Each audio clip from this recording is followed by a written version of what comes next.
Ние сме конструктивна опозиција, но не сме контролирана. СДСМ нема да ги поддржи измените на законот за прекршоци со кои системот Safe City треба да стартува од 1 февруари, соопшти партискиот лидер Филипче.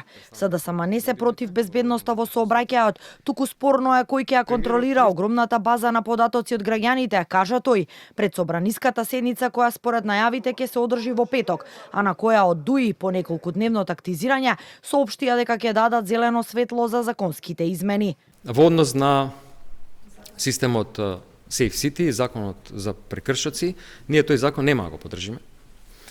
Ние не сме против безбедноста во сообраќајот. Доказ за тоа е тоа што сме го почнале тој систем.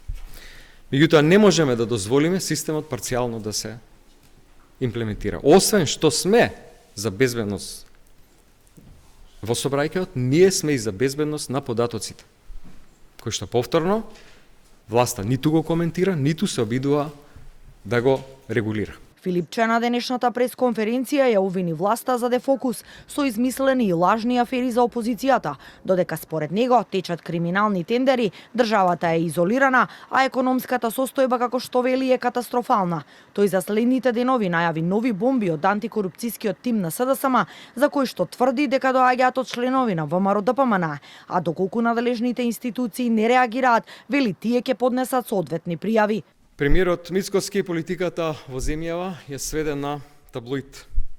Наместо решенија и одговори за проблемите со кои граѓаните се соочуваат, сведоци сме на празни изјави на премиерот на ниво на жолт печат, без суштина, без реална политика.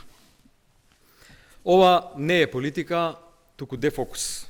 Ќе објават една лажна вест за зграда во Дубај, а во позадина ќе протуркаат декрет во собранието. Со поддршката од ДУИ за законот за прекршоци, која произлезе од лидерската средба со Мицкоски, владеачкото мнозинство ќе го обезбеди потребното двотретинско мнозинство од 80 пратеници за тој да биде донесен. Ахмети и ДУИ одлучија сега да дадат шанса на проектот, а доколку нивните барања не бидат исполнети, најавија дека ќе иницираат нови законски измени.